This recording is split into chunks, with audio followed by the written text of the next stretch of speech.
పరిశుద్ధుడా, మహోన్నతుడా, ఘనమైన దేవ, మీ నామానికి వందనాలు, స్తోత్రాలయ్యా. మరొక పరిశుద్ధ దినాన్ని మాకు అనుగ్రహించారు. జీవము కలిగిన మీ మాటలను మేము ధ్యానిస్తూ ఉన్నాం. వింటున్న ప్రతి బిడ్డకి ధైర్యాన్ని ఇవ్వండి. వాటి ప్రకారమై నడవగలిగిన కృప దయచేయండి. లేఖనాల్లో ఉన్న సర్వసత్యమును గ్రహించగలిగిన నీ కృప దయచేయండి. నా ప్రభువా, నీకు ఇష్టమైన బిడ్డలుగా మేము జీవించినట్లుగా అతి కృప ఈ మాటల ద్వారా మాకు అనుగ్రహించి మీరే మహిమ పొందమని, నిద్రశక్తులు దూరపరచమని, కేవలము నా ప్రభువా నీ మాటల ద్వారా మేము బలమునుంది, శక్తినుంది, రాను దినాల్లో మా ఆధ్యాత్మిక ఆత్మీయ స్థితిగతులలో ఫలించే అనుభవాల వైపునకు నడిపించి మీరే మహిమ పొందమని యేసుక్రీస్తు నామమున ప్రార్థన అడిగి వేడుకొనుచున్నాము తండ్రి, ఆమేన్. మంచిది పుల్లారా, లోకంలో జీవించేటప్పుడు కొన్నిసార్లు మనం ఏమనుకుంటామంటే, ఏమన్నా జయాన్ని పొందినప్పుడు లేదా ఏమైనా సాధించినప్పుడు ఎవరైనా కొన్ని ప్రశ్నలు అడుగుతూ ఉంటారు.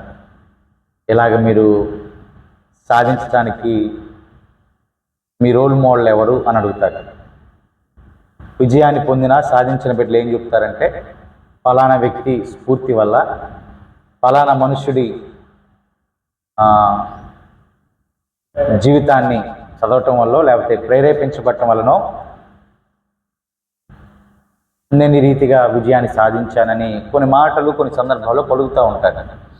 అంటే రోల్ మోడల్గా, నేను అతను రోల్ మోడల్గా ఎంచుకున్నాను కాబట్టి అతన్ని నేను ఎంచుకున్నటువంటి విధానాన్ని బట్టి అతను ఎలాగైతే సక్సెస్ అయ్యాడో నేను కూడా అలాగే సక్సెస్ అయ్యాను అని కొన్ని సందర్భాల్లో కొంతమంది మనుషులు ఈ రీతిగా పలుకుతూ ఉంటారు. అయితే బైబిల్ గ్రంథాన్ని కనుక మనం పరిశీలన చేస్తే మనందరికీ రోల్ మోడల్గా యేసుక్రీస్తు ప్రభువారు ఉన్నారు. ఆమె ప్రపంచానికి రోల్ మోడల్ ఎవరయ్యా అంటే యేసుక్రీస్తు ప్రభువారే.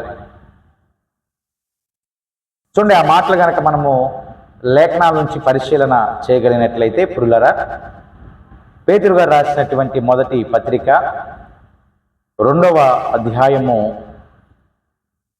21వ వచనాన్ని మనం చదువుదాం. అక్కడ ఈ రీతిగా ఒక మాట రాయబడింది: క్రీస్తు కూడా మీ కొరకు బాధపడి మీరు తన అడుగు జాడల యందు నడుచుకొనున్నట్లు మీకు మాదిరి ఉంచిపోయెను. ఏముంచారంట మనకి యేసయ్య? మాదిరి ఉంచాడు. రాయబడుతున్నటువంటి మాట, ఆయన మన కొరకు బాధపడి, క్రీస్తు వారు మన కొరకు బాధపడి మనమందరం కూడా ఆయన అడుగులు జాడల యందు నడుచుకున్నట్లుగా మనకు ఒక మాదిరి ఉంచాడంట. ఏముంచాడు, ఏ మాదిరి ఉంచాడు అనేటటువంటి కొన్ని మాటలను నేటి దినాన మనము ధ్యానం చేద్దాం. ఇందాక చెప్పినట్లుగా ఆయన ఒక రోల్ మోడల్ అని మనం చెప్పాం. అంటే ఆయన్ని మనం మాదిరిగా ఎంచుకున్నాం. అదిగో ఆయన అలాగ జీవించాడు, ఆయన అలాగ మాట్లాడాడు, ఆయన అలాగ ప్రవర్తించాడు, ఆయన అలాగ నడిచాడు, ఆయన ఆ సందర్భం అలాగ స్పందించాడు, కాబట్టి నేను కూడా అలాగే ఉండాలి అని మనమందరం కూడా అలాగే క్రీస్తు వారి యొక్క అడుగు జాడల యందు నడుచుకునాలని ఆయన మన కొరకు ఒక మాదిరిని ఉంచి వెళ్ళాడు. ఇప్పుడు గమనిస్తే పై వచనాన్ని కనుక ఒకసారి మనం చూడగలిగితే 20వ వచనాన్ని, తప్పిదమునకై దెబ్బలు తిరిగినప్పుడు మీరు సహించిన ఎడల మీకేమి ఘనము. తప్పు చేసినప్పుడు దెబ్బలు పడ్డాయి. ఆ దెబ్బలు పడ్డప్పుడు సహిస్తే మనకేమైనా ఘనం వచ్చిందా? తప్పు చేసాం కాబట్టి మనకేమొచ్చింది? శిక్ష వచ్చింది. దాని కంటిన్యూషన్ చూస్తే, మేలు చేసి బాధపడినప్పుడు మీరు సహించిన ఎడల అది దేవునికి హితమగును. నువ్వు మేలు చేస్తున్నావు, నువ్వు అందరికీ మంచే చేస్తా ఉన్నావు, నువ్వు మంచి చేస్తున్నా మేలు చేస్తున్నా పుల్లరా బాధ వస్తూ ఉంది. ఆ బాధ వస్తున్నప్పుడు కనుక, ఆ బాధ వచ్చినప్పుడు కనుక మనం కనుక సహించినట్లయితే అది దేవునికి హితమగును. అంటే దేవునికి అది ఇష్టం అంట. తప్పిదములకై ఎవరైనా దెబ్బలు తింటారు. తప్పు చేసాం కాబట్టి శిక్ష వచ్చింది. కానీ మేలు చేసినా పిల్లల కొన్ని సందర్భాల్లో మనము బాధపడుతున్నామంటే, మేలు చేస్తుంటున్నప్పుడు కదా కొన్ని సందర్భాల్లో మనకి కష్టాలు ఎదురవుతూ ఉంటాయంటే, వాటన్నిటిని కనుక మనం సహించినట్లయితే అది ఎవరికి హితము, ఎవరికి ఇష్టమంటే మన దేవునికి ఇష్టము. ఆమేన్. అది దేవునికి హితమైనది అని చెప్పి అక్కడ రాయబడుతున్నటువంటి మరొక మాట, మీరు ఏమని రాయబడిందంటే, ఎందుకు మీరు పిలువబడితిరి. ఎందుకు మనం పిలువబడ్డామంట పిల్లరా? ఎందుకు అంటే, ఎందుకు సహించడానికి, మేలు చేసినప్పుడు బాధ వస్తే సహించటానికి మనం పిలువబడ్డాం. అది దేవుని దృష్టిలో హితముగా ఉంది కాబట్టి ఇందుకు మనం పిలువబడ్డాం. ఇప్పుడు ఇక్కడే యేసుక్రీస్తు ప్రభువు వారిని మనం మాదిరిగా తీసుకుంటే, యేసయ్య ఏ తప్పిదం చేయలా, కానీ యేసయ్య చాలా శ్రమలు పడ్డాడు. యేసయ్య తన చూపు ద్వారా కానీ, మాట ద్వారా కానీ, ఏ క్రియ పని ద్వారా కానీ ఆయన ఒక్క నెగిటివ్ ఓటు కూడా పలకలేదు. అతనిలో అసలు యేసుక్రీస్తు ప్రభువారిలో ఏ విధమైనటువంటి మిస్టేక్ లేదు. అయినా ఆయన కూడా బాధపడ్డాడు. అయినా యేసుక్రీస్తు ప్రభువారు కూడా శిలువ మరణము పొందే అంతగా ఆయన బాధపడ్డాడు. ఎందుకంటే మనకొక మాదిరిని ఉంచడానికి. ఆ బాధ కూడా ఎందుకు అక్కడే చూసాం కదా మనం. క్రీస్తు మన కొరకు బాధపడ్డాడు, మన కొరకే బాధపడ్డాడు. అంటే చూడండి పిల్లరా, ఆయన కొరకు ఆయన బాధపడలా. మన కుటుంబాల్లో బాధలు కష్టాలు వస్తే మన బట్టే మనకు బాధలు కష్టాలు వస్తాయి, మన పరిస్థితులను బట్టి. కానీ ఆయనకు వచ్చిన బాధ ఆయన పక్షమై రాలేదంట, మన కొరకు బాధపడ్డాడు. మనము కూడా ఆయన అడుగు జాడల యందు నడవటానికి ఆయన ఒక మాదిరిని ఉంచాడు. ఇదిగో ఆయన ఏ తప్పు చేయలా, అంతా మేలే చేశాడు, అంతా మంచి చేశాడు. అయినను ఆయన బాధపడ్డాడు, కష్టపడ్డాడు. ఎందుకంటే మనకొక మాదిరిని ఉంచడానికి. అది దేవుని దృష్టి ఎలాగుందంటే హితముగా ఉంది కాబట్టి మనము కూడా అందుకే పిలువబడ్డాం. ఆ మాదిరి ప్రకారమై జీవించడానికే మనం పిలువబడ్డాం. క్రీస్తు యొక్క అడుగు జాడల యందు మాత్రమే నడవటానికి మనము పిలువబడ్డాం. ఆయన మేలు చేసి బాధపడ్డాడు, శ్రమపడ్డాడు. నేటి దినాన మనము కూడా అదే అడుగు జాడలో నడిస్తే అది మన దేవునికి చాలా ఇష్టమైన పనిగా ఉంటుంది. పిల్లల ఇక్కడ గనక మరొక మాట గనక చూస్తే, మనకు ఒక మాదిరి ఉంచాడు కదా. కింద రాయబడుతున్నటువంటి మాట ఏంటంటే, ఆయన పాపము చేయలేదు. ఆయన పాపము, ఆయన నోటను ఏ కపటమును కనబడలేదు. పాపము చేయలా, నోట ఏ కపటమైనటువంటి మాట కూడా వినబడలేదు, కనబడలేదు.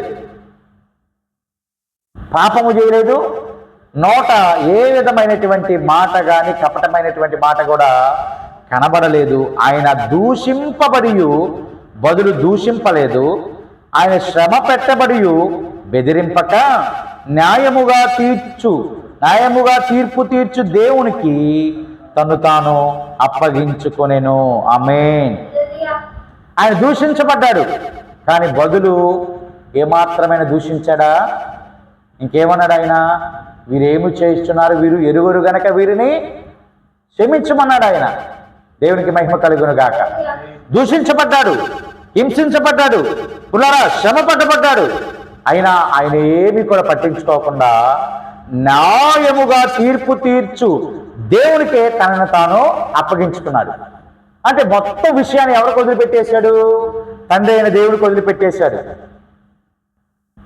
దూషించబడినా, శ్రమల పాలైనా, ఇరుకుల పాలైనా, ఇబ్బందుల పాలైనా, మంచే చేసినా, పుల్లరా మేలే చేసినా, ఈ బాధలు, శ్రమలు, ఇరుకులు, ఇబ్బందులు వస్తూ ఉంటున్నప్పుడు పుల్లరా ఆయన మారు మాట్లాడకుండా న్యాయము తీర్చే ఆయన ఉన్నాడు మనకి. ఈ లోకంలో ఉన్నటువంటి అధికారులు నీకు సరైన న్యాయము తీర్చలేకపోవచ్చేమో, కానీ ఈ లోకాన్ని సృష్టించినటువంటి సృష్టికర్త ఒక ఆయన ఉన్నాడు. అక్కడేమి రికమెండేషన్లు అక్కడ ఉంటాయా? రికమెండేషన్లు ఉంటాయా? ఏముండవు. న్యాయము తీర్చేటటువంటి దేవుడు ఆయన.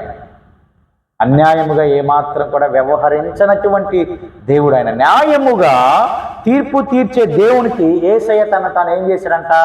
అప్పగించుకున్నాడు. ఇలాగ చేయటానికి ఆయన ఏమైనా పాపం చేశాడా? లేదు.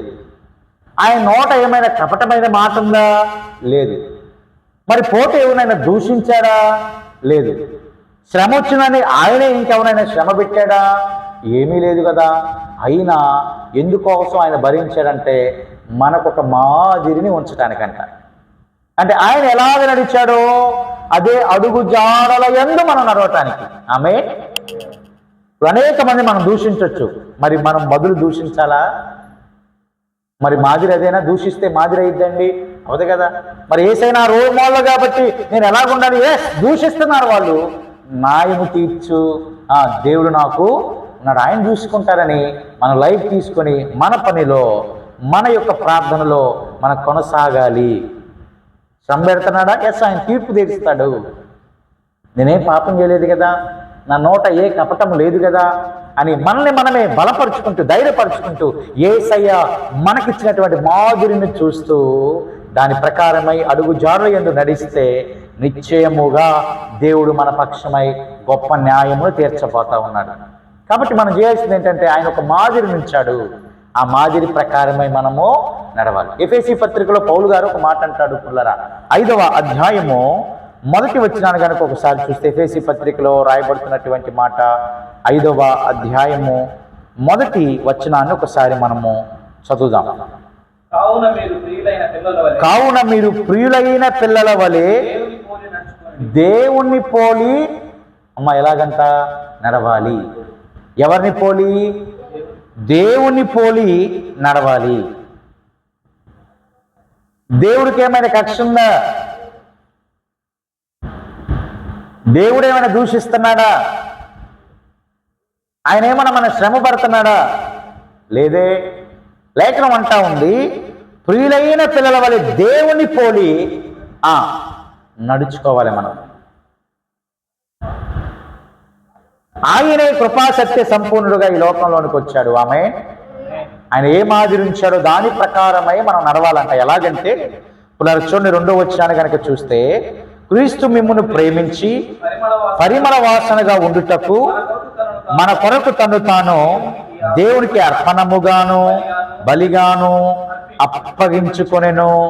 అలాగుననే మీరును ప్రేమ కలిగి నడుచుకొనుడి. క్రీస్తు మనలను ప్రేమించాడు. చాలా గొప్ప మాట, ధైర్యాన్ని ఇచ్చే మాట. క్రీస్తు మనలను ప్రేమించాడు. మనలను అనగా అందరినీ కదా. మనలను అంటే భేదవాన్ని ప్రేమించలేదా? దివ్యాంగులను ప్రభు ప్రేమించలేదా? బలహీనత స్థితిగతిలో ఉన్న వారిని ప్రభు ప్రేమించలేదా? వ్యభిచారములో పట్టబడినటువంటి వారి మీద ప్రభు ప్రేమ చూపలేదా? చనిపోయిన వారిని ప్రభువు తన ప్రేమ చొప్పున తిరిగి వారిని సజీవులుగా చేయలేదా? క్రీస్తు మన ఎడల ఏం చూపించారంటే ప్రేమ చూపించాడు. ఇప్పుడు ఆ మాదిరి ప్రకారముగా మనని లేఖనాలు నడవమని చెప్తున్నాయి కాబట్టి మనం కూడా ఏం చేయాలంట? అలాగనే మీరును ప్రేమ కలిగి నడుచుకొనుడి. ఆమేన్. ఆయన మన ఎడల ప్రేమ కలిగి ఉన్నాడు. మనం కూడా ఏం చేయాలంట? అలాగుననే ఆయన ఏ ప్రేమ అయితే కలిగి ఉన్నాడో మనం అదే ప్రేమ ప్రకారమై ఎదుటి వారి ఎడల నడుచుకోవాలంట. మరి అదే ఆయన పోలి నడవటం అంటే అర్థం అదే కదా పుల్లరా. దేవుని పోలి నడవటం అంటే అర్థం అదే కదా. ఆయన ఎలాగున్నాడు? ప్రేమామయుడు, కృపామయుడు. చూడండి ఎన్ని మాటలు చెప్పొచ్చు. సత్యవంతుడు, దీర్ఘశాంతమును వహించేవాడు, కోపించుచునే వాత్సల్యాన్ని చూపేవాడు. మరి ఇదంతా కూడా ఆయన బిడ్డలమైనటువంటి మనము కూడా అటువంటి పోలికల ప్రకారం నడవాలి. ఇక్కడ ఒక మాదిరి ఒక పోలిక ఏమని చెప్పాడు? క్రీస్తు మనలను ప్రేమించాడు. ప్రేమించుట మాత్రమే కాదు కానీ పరిమళ వాసనగా ఉండుటకు మన కొరకు తను తాను దేవుడికి అర్పణముగాను బలిగాను అప్పగించుకున్నాడు. అంటే ఆ ప్రేమ ఎలా చూపించాడంట? మన కొరకు ఆయన తన జీవితాన్ని అర్పించేంత ప్రేమ ఆయన మనమే చూపాడు. ఎంత ప్రేమ చూపాడో చూడుపులా. మన కొరకై తన జీవితాన్ని అర్పించేంత ప్రేమ ప్రభు చూపాడు. కాబట్టి అలాగుననే మీరును ఏం కలిగి జీవించాలంట? ప్రేమ కలిగి జీవించాలి. దేవునికి మహిమ కలుగును గాక. ఆయన ఒక మాదిరి ఉంచాడు. ఏ మాదిరి? ప్రేమ అనే ఒక మాదిరి ఉంచాడు. తన అడుగు జాడయందు నడవటానికి ఒక మాదిరి ఉంచిపోయాడు. ఏంటది? ప్రేమ. అలాగుననే మీరు కూడా ప్రేమ కలిగి జీవించాలి. మరి ఎలాంటిది ఆయన ప్రేమ అంటే కొలవటానికి వీలు లేనటువంటి ప్రేమ అది. ఆమేన్. డెఫినేషన్ చెప్పడానికి వీలు లేనటువంటి ప్రేమ అది. లోకంలో అన్నిటికీ డెఫినేషన్స్ ఉన్నాయి, కానీ యేసయ్య ప్రేమకు డెఫినేషన్స్ లేవు. యేసయ్య ప్రేమను కొలవలేము. కొలుస్తాము మనం పిల్లరా? కొలవగలమునా? కొలవాలంటే మనం తరం కదా. అంత ప్రేమామయుడు మన మీద ప్రేమ ఎలాగ చూపించాడంటే మన కొరకై తనను తాను బలిగా ఏం చేశాడంటే పిల్లరా అప్పగించుకున్నాడు. మన కొరకై తాను బలిగా అప్పగించుకున్నాడు. పరిమళ వాసనగా ఉండటానికి మన కొరకై తనను తాను బలిగా అర్పించుకున్న యేసయ్య ప్రేమను జ్ఞాపకం చేసుకుంటూ అదే ప్రేమలో మనము కూడా విశ్వాస స్థితిలో నడవాలి, కొనసాగలే లేఖనాలు మాట్లాడుతూ ఉంటున్నాయి. మరి ప్రేమ కలిగి ఉంటున్నామా? ప్రేమ మనలో ఉంటుందా? లోక ప్రేమ కాదు పురులారా, అది వ్యర్థమైనది. లోకస్తులు చూపే ప్రేమ ఎలాంటిదంట? వ్యర్థమైనది. చూడండి, యోనాతాను చనిపోయినప్పుడు దావీదు ఒక చక్కటి మాట పలుకుతాడు. సమూయేలు 2వ గ్రంథాన్ని కనుక ఒకసారి చూస్తే మొదటి అధ్యాయము 26వ వచనాన్ని ఒకసారి చదవండి పిల్లరా. సమూయేలు 2వ గ్రంథము మొదటి అధ్యాయము 26వ వచనంలో ఈ రీతిగా ఒక మాట రాయబడింది. ఆ మాటను ఒకసారి గనక మనము చూడగలిగినట్లయితే మొదటి అధ్యాయము 26వ వచనాన్ని ఒకసారి మనం చదువుదాం. నా సహోదరుడా యోనాతానా, నీవు నాకు అతి మనోహరుడవై యుంటివి. నీవు నాకు అతి మనోహరుడవై యుంటివి. నీ నిమిత్తము నేను బహు శోకము నందుచున్నాను. అంటే యోనాతాను గారు చనిపోయాడు కాబట్టి నీ నిమిత్తము నేను బహు శోకము బహుగా బాధపడుతున్నాను, బహుగా చింతిస్తున్నాను. నీవు నాకు చాలా మనోహరుడుగా ఉన్నావు కదా, అతి ప్రియుడుగా ఉన్నావు కదా, నీ నిమిత్తమై నేను బాగా ఇదిగో శోకిస్తున్నానయ్యా అని మాటలు పలుకుతూ నా యందు నీకున్న ప్రేమ బహు వింతైనది అనే మాట పలికాడు. ఆమేన్. ఏమని పలికాడంటే పుల్లారా, నా యందు నీకున్న ప్రేమ బహు వింతైనది. నా యందు నీకున్న ప్రేమ. దావీదు వారు అంటున్నారు ఈ మాట, నా యందు నీవు కలిగిన ప్రేమ ఎలాంటిదంటే వింతైనది. బా, ఎంత వింతైనదంటే అని అంటున్నాడు కదా, స్త్రీలు చూపు ప్రేమ కంటేనో నీ ప్రేమ అధికమైనది. దేవునికి మహిమ కలుగునుగాక. ఎంత వింత ప్రేమ, ఎంత శ్రేష్టమైన ప్రేమ యోనాతాను గారు దావీదు మీద చూపారంటే ఆ ప్రేమను వర్ణిస్తూ అంటారు, అది బహు వింతైనదయ్యా. స్త్రీలు చూపు ప్రేమ కంటే నీ ప్రేమ ఎలాగుందంట? అధికముగా ఉంది. ఎవరి ప్రేమ అధికంగా ఉన్నా? యోనాతాను ప్రేమ అధికంగా ఉన్నదంట. ఎవరితో పోల్చాడు ఇక్కడ? స్త్రీలు చూపు ప్రేమ కంటే. అమ్మ, తల్లి తన బిడ్డల మీద అంత ప్రేమ కలిగి ఉండిద్ది. తల్లి తన కడుపును మార్చుకొనైనా తన బిడ్డలు పస్తులుగా ఉండకూడదని తన కడుపు మార్చుకొని అయినా బిడ్డలకి కలిగిన దాంట్లో బిడ్డలకి సమృద్ధిని తల్లి ఇచ్చింది. అది కదా తల్లి ప్రేమ, అది కదా ఒక స్త్రీ ప్రేమ. తన బిడ్డలు కష్టంతో ఉంటే ఆ స్త్రీ కానీ తల్లి కానీ చూస్తూ ఊరుకుంటుందా పిల్లరా? ఊరుకోదు. అక్కడ ఆయన అంటున్నాడు, ఆ స్త్రీ చూపే ప్రేమ కంటే నీ ప్రేమ అధికమైనది. అంటే ఒక తల్లి ప్రేమ కంటే కూడా యోనాతాను గారు దావీదు గారి మీద అంత ప్రేమను కలిగి ఉన్నాడంట. తల్లి ప్రేమ కంటే యోనాతాను గారి ప్రేమ దావీదు వారి మీద ఎలాగుందంట? ఎక్కువగా ఉంది. కాబట్టి ఆ ప్రేమను వర్ణిస్తూ అంటున్నాడు, అది బహు వింతైనది. స్త్రీలు చూపు ప్రేమ కంటేనో అది అధికమైనది అంటున్నాడు ఇక్కడ. దేవునికి స్తోత్రం కలిగినగాక. అంటే యోనాతాను ఎంత ప్రేమ చూపించాడండి దావీదు వారి మీద. స్త్రీ చూపే ప్రేమ కంటే, తల్లి చూపే ప్రేమ కంటే. స్త్రీ అంటే మరి తల్లి వచ్చింది కదా పుల్లారా, సహోదరి వచ్చింది కదా పుల్లారా, ప్రేయసురాలు వచ్చింది కదా పుల్లారా. ప్రేయసి కూడా తన ప్రేమికుడి మీద ప్రేమ చూపించింది. అది వ్యర్థమైన ప్రేమ అది. కానీ ఒక తల్లి ప్రేమ స్వచ్ఛమైన ప్రేమ, ఒక సోదరి ప్రేమ స్వచ్ఛమైనటువంటి ప్రేమ. కదా పిల్లరా, మన మీద మన అక్కలు చెల్లెలు చూపే ప్రేమ స్వచ్ఛమైనది, తల్లి చూపే ప్రేమ స్వచ్ఛమైనది. ఆ ప్రేమ కంటే యోనాతాను ప్రేమ అధికమైనది అని దావీదు వారు పలుకుతున్నారు.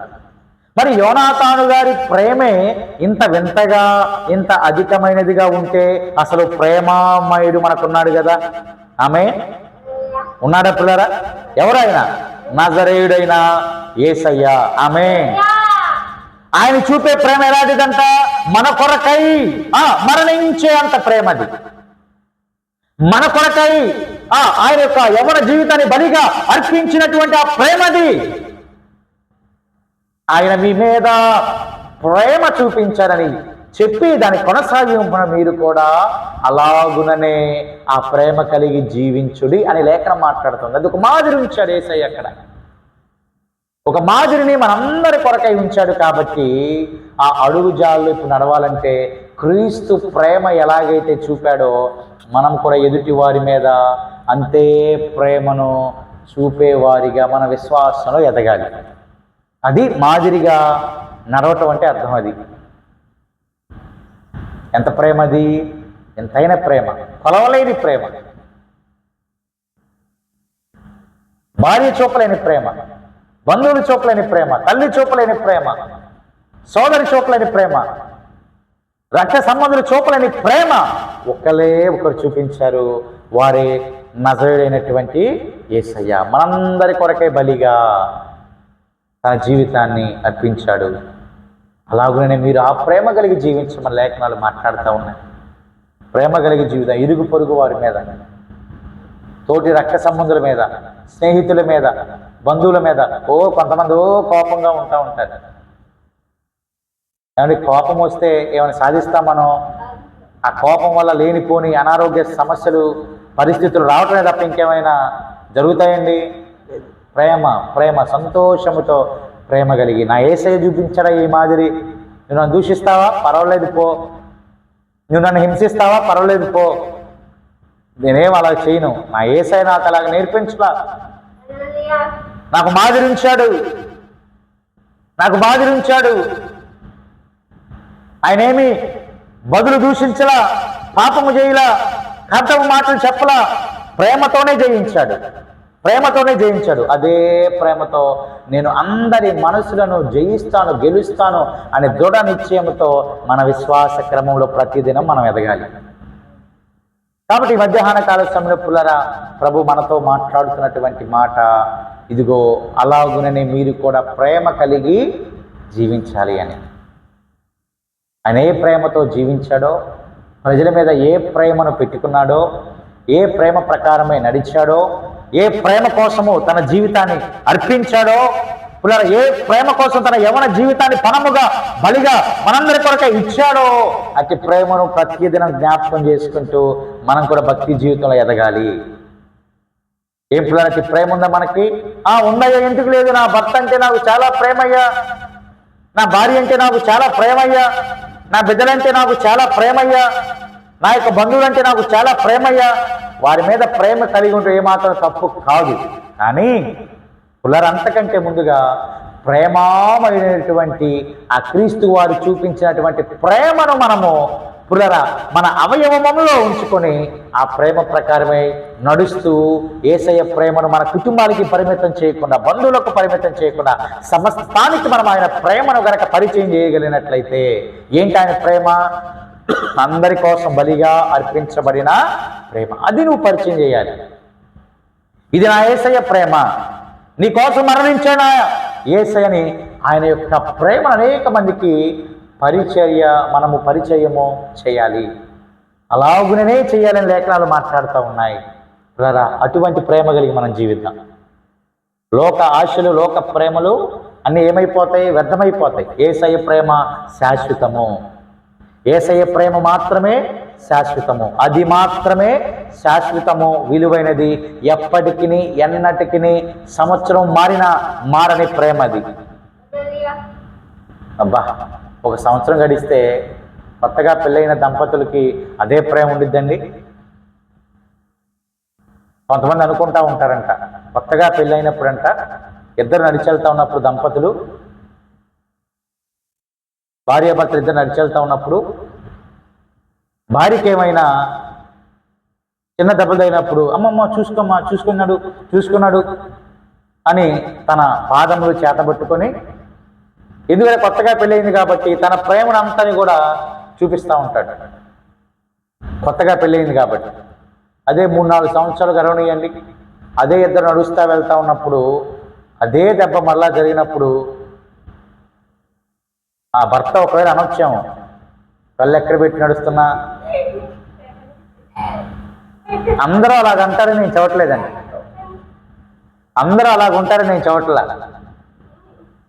కొంతమంది ఉంటారేమో, నాకైతే తెలియదు కూడా కొంతమంది ఉంటారేమో, ఉంటారంట. అదిగో స్ట్రాంగ్ విట్నెస్ వచ్చేసింది మనకి. అదిగో కళ్ళు ఎక్కడ పెట్టా, నెత్తి మీద కళ్ళు పెట్టి నడుస్తున్నావా?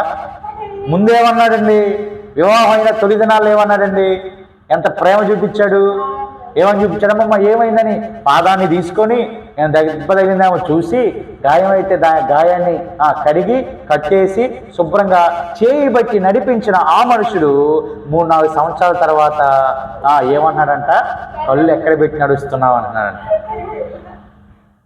అంటే ప్రేమలో ఏమొచ్చింది, ఇక్కడ మార్పు వచ్చేసింది. కానీ మన యేసయ్య ఉన్నాడు చూసావా, మనకు గాయమైతే ఆయన తన అరచేతులతో మన ఎత్తుకొని ముదిమి వచ్చి వరకు కూడా మనం నడిపిస్తూనే ఉంటాడంట ఆయన. ఈ భర్త వలే లేకపోతే ఆ భార్య వలే కళ్ళు ఎక్కడ పెట్టి నడిచావు, ఏమైంది, ఎందుకు ఇలా చేశావు అని 3-4 సంవత్సరాల తర్వాత యేసయ్య ప్రేమ మారదంట. పిల్లారా, ముదిమి వచ్చు వరకు కూడా, చివరి శ్వాస విడిచేంత వరకు కూడా మనము ఒకవేళ ఆయనను ప్రేమించకపోయినా ఆయన మాత్రం ఒకే ప్రేమ మన మీద నీటికి చూపుతా ఉన్నాడు. అలాగున మీరు కూడా కలిగి జీవించండి లేఖనం మాట్లాడుతాం. అలాగున మీరు కూడా ఆయన ఎలాగైతే చూపించాడో అలాగున మీరు కూడా ఏం చేయాలంట, ప్రేమ కలిగి జీవించాలి. అదొక గొప్ప మాదిరి పుల్లారు. కాబట్టి ఇట్టి గొప్ప మాదిరిని మనకు ఏర్పాటు చేసిన ఆ యొక్క యేసుక్రీస్తు ప్రభు యొక్క ప్రేమను జ్ఞాపకం చేసుకుంటూ ఆయన అడుగు జాడల్లో మనం నడవటానికి కనుక సిద్ధపడితే ఖచ్చితంగా మనం దీవించబడతాం, ఆశీర్వదించబడతాం, మేలుతో నింపబడతాం. మనం ప్రేమ చూపుడు ద్వారా అనేక మంది ప్రభుని తెలుసుకోవడానికి అవకాశం ఉంటుంది, ప్రభువుని గుర్తిరగటానికి అవకాశం ఉంటుంది. ప్రభు మార్గంలోనికి నడవటానికి మనం కూడా ఎంతో కొంత దోహదపడేటటువంటి వారిగా ఉండాలి. కాబట్టి ఏమాత్రము బదులు దూషించకుండా, ఏమాత్రము నీవు శ్రమ నొందినా ఏమాత్రము దానికి బాధపడకుండా ప్రేమతో, మన యేసయ్య నేర్పిన ప్రేమతో మనమందరం కూడా మన భక్తి జీవితంలో, ఆత్మీయ జీవితంలో నడవాలి, కొనసాగాలని మనసారా ప్రభునామమున ఈ మాటలు ప్రకటిస్తున్నాను. దేవాతి దేవుడి మాటలు మన వినికిల్లో దీవించునుగాక. ఆమేన్. మోకరిద్దాం పుల్లారా, ప్రార్థన చేసుకుందాం. ప్రార్థనలో ముందుకు కొనసాగుదాం. ప్రభు యొక్క శరీరమును గూర్చియు ఆయన యవన రక్తమును గూర్చియు మనం జ్ఞాపకం చేసుకుంటూ ఈ బలారాధనలో ముందుకు మనం కొనసాగుదాం. ప్రార్థన చేద్దాం. పరిశుద్ధుడికి ప్రార్థన చేద్దాం, మహోన్నతుడికి ప్రార్థన చేద్దాం, గొప్ప దేవునికి ప్రార్థన చేద్దాం, శాలిన దేవునికి ప్రార్థన చేద్దాం, ప్రేమామయుడికి ప్రార్థన చేద్దాం. ప్రేమ కలిగి జీవించనని ఆయన మనతో మాట్లాడాడు. ఆ మాదిరిని మన కోసం ఉంచాడు. అడుగుజాలో నడవటానికి మన కోసం ఉంచిన ఆ ప్రేమను జ్ఞాపకం చేసుకున్నాం.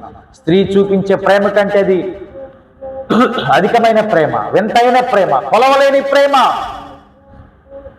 డెఫినేషన్ ఇవ్వలేని ప్రేమ.